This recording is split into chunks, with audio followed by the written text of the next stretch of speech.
तो ब्रेकअप कैसे हुआ, क्या झगड़ा हुआ? ब्रेकअप कैसे हुआ? अटेंशन नहीं दे रहा था वो मुझे। मैं ज्यादा इन्वेस्टेड था रिलेशनशिप में। चीट किया उसने मेरे साथ। तो कैसे हो आप लोग? तो आज अपन बात करेंगे यार, हनी सिंह की तो रोज ही करते हैं, चलो आज बात सही करते हैं। तो बादशाह का इंटरव्यू देख लेते हैं कैसा रहा, कैसे क्या है। तो आज बात करेंगे अपन बादशाह की और देखते हैं क्या रहता है सीन। तो चलिए शुरू करते हैं। तो बादशाह ने एक लाइन लिखी थी हनी के लिए कि वो भी कौन सा टाइम था जो हो गई लड़ाई, किसका भाई और किसकी याद आई, ऐसा था कुछ। देखो, एक था अपना भाई, आज उसकी याद आई, वो भी कैसा टाइम था जो हो गई लड़ाई। कौन सा भाई, किसकी याद आई? ये मैंने हनी के लिए लिखा था सर। और साथ में बादशाह ने हनी के लिए ये भी लिखा था कि इनसे गेम क्रैक नहीं हो रहा, कुछ लोगों का कमबैक। आपने फिर उनके लिए ये भी लिखा था, इनसे गेम क्रैक नहीं हो रहा, कुछ लोग का कमबैक नहीं हो रहा।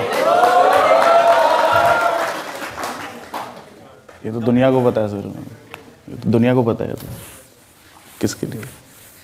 तो बहुत ही कॉमन बात हो गई, यानी कि बहुत दिनों से लाइन चल रही है। तो जब कमबैक हुआ तो पता नहीं कौन से बिल में घुस गए। भाई मैं किसी के खिलाफ नहीं हूँ, हम दोनों के खिलाफ रोस्ट करेंगे। तो बादशाह से पूछा है कि ये लाइन किसके लिए लिखी थी, तो बादशाह ने सिर्फ यही जवाब दिया कि ये दुनिया को पता है किसके लिए लिखी थी। तो दुनिया में मैं भी हूँ, तो मुझे पता है कि हनी सिंह के लिए लिखी थी। और जब हनी सिंह ने अपना कमबैक किया, वो भी पहले उसने किया था क्लास स्टार से, क्लास स्टार सॉन्ग लिखा था उसने, और अब किया है ग्लोरी एल्बम के 18 सॉन्ग निकाल के। और अब ये माँ से पता नहीं कहा है, प्रेजेंट टाइम पे मेरे को भी नहीं दिख रहे, ना तो कोई रैप आ रहा, ना कोई सॉन्ग आ रहा, ना कोई रियल पोस्ट, कुछ भी नहीं आ रहा, पता नहीं कहा है भाई साहब। साथ में बादशाह हनी सिंह को भाई भी बोल रहा है, यानी मीडिया के सामने कुछ भी। हाँ, लेकिन जिससे आपकी इतनी दोस्ती, इतना रिलेशन रहा, उसके बारे में ऐसी ऐसी बातें कहना क्या सर, इतना तो हक बनता ही है, इतनी तो नोकझोंक तो बनती है। मेरा भाई है, मैं कुछ मर्जी कह सकता हूँ, कोई और कुछ नहीं कह सकता। और हमें पता भी चला है कि हनी ने ही बादशाह को रैप सॉन्ग लिखना सिखाया। तो इस पर बादशाह का फेस रिएक्शन देखो। कुछ नहीं, लेकिन ये सच है कि हनी सिंह और आप करीबी थे, साथ रहे। हनी सिंह ने आपको गाना लिखना सिखाया, रैप करना सिखाया। तो नहीं है सर, नहीं? ये सच नहीं है। हाँ, ज़्यादा हो गया। सर वो भाई हर किसी को तो नहीं कहता मैं, हम साथ थे और जिगर का टुकड़ा था मेरे वो। और मैं लिखता था उनके लिए, उन्होंने लिखना नहीं सिखाया था, मुझे लिखना आता था, तभी हम मिले थे। मैं लिखता था उनके लिए और वो म्यूजिक बनाते थे। और साथ में इन दोनों ने एक गाना भी लिखा था, और वो गाना था जोड़ी क्या ही शानदार थी हमारी, उससे नाचने का शौक था, हमें नचाना आता था। वैसे मस्त सॉन्ग है, आखिर दोनों ने मिलकर गाया तो कुछ हटके तो होगा। जोड़ी क्या ही खतरनाक थी हमारी कि हमें नाचने का शौक था, उसे नचाना आता था। देखते आगे क्या है। तो अब इन दोनों सिंगर्स के ब्रेकअप की बात करें तो इनके ब्रेकअप के बारे में बताते हैं। तो बादशाह ने फनी रिएक्शन देते थे, बोले अटेंशन नहीं देते थे, चीट किया, ज्यादा इन्वेस्टेड था रिलेशनशिप में। आने के लिए यार इतना भी गंदा नहीं बोलना चाहिए था, अच्छी बात नहीं है।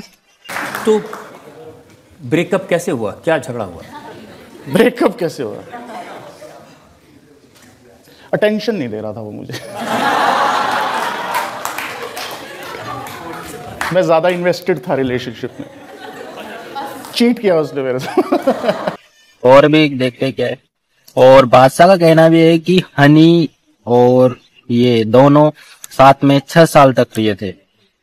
रिलेशनशिप बोल दो चाहे तो, ऐसा कुछ ये नहीं हुआ था, सिर्फ मजाक की बात थी, वरना 6 साल तक रहे थे ये साथ। बहुत ज्यादा डिफरेंसेस आ गए, हम 6 साल तक साथ रहे। फिर उनका करियर ग्राफ कुछ और था, मेरा कुछ और था। एक्सपेक्टेशंस का जब मिसमैच होता है तो फिर अलग हो जाती है चीजें, और वही हुआ, और इससे ज्यादा कुछ नहीं हुआ सर। एक टाइम पर हनी सिंह का काम नहीं चल रहा था, तो इनसे बोला काम करने के लिए, उनकी मदद करने के लिए। तो ये कहाँ से मदद करेंगे? तो ये हनी की मदद कहाँ से करेंगे? इनकी मदद खुद हनी ने की थी। ये अपने पिता के साथ हनी के पास आए थे गाना लिखने की, इनकी हेल्प तो चाहिए थी हनी के। बादशाह और इनके पिता दोनों गए थे, मैंने पिछले वीडियो में बताया था। तो अगर आपने नहीं देखा तो देखो जाके, मैं लिंक डाल दूंगा नीचे। लेकिन जब आपका करियर बना, आप बड़े स्टार बन गए, उनका काम नहीं चल रहा था, तो आपको थोड़ा सिंपैथाइज करना चाहिए था, मदद करनी चाहिए थी उनकी। उनको मेरी मदद की ज़रूरत नहीं है सर, मतलब वो खुद में सक्षम है, उनको क्या ज़रूरत है। हाँ, जब उनकी तबीयत थोड़ी सी ख़राब थी और जब वो थोड़ा थोड़ा ठीक हुए, मुझे याद है मिर्ची म्यूज़िक अवार्ड्स हो रहा था, मैं उनसे मिलने गया, वो मिले नहीं मुझसे। बादशाह ने हनी सिंह के लिए ये भी बोला था कि हनी सिंह तो बिजनेसमैन है, रैपर तो बाद में बने। अब बिजनेसमैन अच्छे हैं या फिर रैपर अच्छा है? कभी कभी तो बिजनेसमैन ही अच्छे लगते हैं, पर हमें क्या। मुझे याद है। क्यों मिलेंगे? आप भी तो ऐसी सी बातें कहते हैं। आप कहते हैं यो हनी सिंह बिजनेसमैन है, रैपर बाद में बना। इसमें क्या बुराई है? अच्छी चीज़ है, बिजनेसमैन भी है और रैपर भी है, मतलब उनको आता है बिजनेस करना, मतलब मुझे लगता है लोगों को सीखना चाहिए। और साथ में ये पता चला है कि इनका जो पागल सॉन्ग था बादशाह का, वो नहीं चलने पर, जो यूट्यूब पर नहीं चला था, तो इन्होंने गूगल एड्स को पैसे भी दिए थे। इन्होंने खुद ने बोला था सोशल मीडिया पे, इन्होंने लाइव आके पता नहीं कैसे बोला था, पर ये खुद बोल रहे हैं कि मैंने सबके सामने बोला है, सब देते हैं पैसे और मैंने भी दिए हैं, और सब बोलते नहीं है, बस मैंने बोला है। तो पता नहीं, वो तो इनकी ये जाने, देखते हैं क्या है आगे। भाई आपके बारे में तो कहते हैं कि यूट्यूब पर जो नंबर मिलते हैं वो एनहांस किए जाते हैं। कैसे? आपने दावा किया था पागल के लिए 70 मिलियन व्यूज हैं जी। लेकिन यूट्यूब ने उसे एक्सेप्ट नहीं किया। उन्होंने कहा कि इसको पैसा दे के नंबर बढ़वाए गए। तो पैसे दिए थे सर, गूगल एडवर्ड्स होते हैं, उसके लिए पैसे दिए थे, कोई गलत काम तो किया नहीं, वो रसीद है मेरे पास बाकायदा उसकी। गूगल एडवर्ड्स यूज़ किए थे सर। मेरे को ये था कि मेरा गाना, एक इंडियन गाना वर्ल्ड में नंबर 1 बने, क्यों नहीं बन सकता? तो उसके लिए गूगल एडवर्ड्स हमने यूज़ किए, और बिल्कुल सारी दुनिया यही करती है, बोलती नहीं है। मैंने ठोक के बोला कि मैंने किया। या सारी दुनिया करती है, पकड़ी नहीं जाती, आप पकड़े गए? नहीं सर, मैंने बताया, मैं तो सोशल मीडिया पे आके बताया था कि मैंने गूगल एडवर्ड्स यूज़ किए हैं और उससे मैंने ये व्यूज़ आपके सामने रखे हैं। तो वो जो आपने पैसा खर्च किया, 72 लाख रुपए सुना खर्च किए, उससे फायदा हुआ? हाँ, वो जो चाहिए था वो मिल गया। सर क्या होता है, जब आप गाना निकालते हो, आप चाहते हो मैक्सिमम लोगों तक जाए।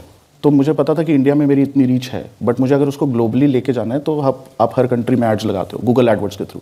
तो हम वो चाहते थे और उससे हुआ फ़ायदा, जितना उस टाइम हो सकता था वो हुआ। लेकिन एक वक्त आया, जिस म्यूजिक ने आपको बनाया, जिस म्यूजिक ने आपको सब कुछ दिया, जिस म्यूजिक की वजह से इतना प्यार मान सम्मान मिला, वो म्यूजिक छोड़ दिया, शोज कैंसिल कर दिए। मुझे क्लिनिकल डिप्रेशन और सीवियर एंजाइटी डिसऑर्डर था। 6 महीने मेरी दवाई चली थी, और ये टाइम सर बहुत ख़राब था, बहुत ही डार्क था। उस टाइम आपको ऐसा लगता है कि ये ख़त्म कैसे होगा, और आप ऐसा सोचने पे मजबूर हो जाते हो कि, थोड़ी सी डार्क बात बोलने वाला हूँ, कि यार इससे अच्छा इंसान मर ही जाए, तभी शायद ये ख़त्म होगा। इन्होंने हनी सिंह के लिए एक लाइन भी बोली थी कि जब हनी सिंह अपनी बीमारी से जूझ रहे थे, लड़ रहे थे, तो उन्होंने बोला था कि माँ बाप के लिए उनका बच्चा अच्छा रहे, हेल्दी रहे। तो ये हनी सिंह के माँ बाप के लिए बोला था कि हनी सिंह अच्छा रहे, हेल्दी रहे, बस। मैं उस चीज़ से गुजरा हूँ तो मैं समझता हूँ, and that is why probably I went up to honey in that words, because मुझे पता चला था कि वो ऐसी सी बीमारी से निकल रहे हैं। और उस टाइम मेरे लिए सबसे बड़ी ये चीज़ थी कि यार जो उसके मम्मी पापा पे गुजर रही है ना, वो ना गुजरे, और माँ बाप के लिए बच्चा हेल्दी होना चाहिए। इससे बड़ा कुछ नहीं है सर। बाकी सब यहीं रह जाना है, ये डिस कम बैक सब यहीं रह जाना है, सब बकवास चीज़ें। इस दुनिया में आए हैं, एक दिन मरना है, बीच में जो ड्रामा है वो बढ़िया होना चाहिए, वो फिर खुल के ड्रामा होना चाहिए। लेकिन इवेंचुअली यही है कि हेल्थ और माँ बाप का साथ, इससे ऊपर कुछ नहीं है सर। तो इसी के साथ आज का वीडियो यही समाप्त करते हैं और मिलते हैं नेक्स्ट वीडियो में। और मैंने सुन रहा हूँ कि आप लोग ना तो लाइक कर रहे हो ना सब्सक्राइब कर रहे हो, सालों सुधर जाओ।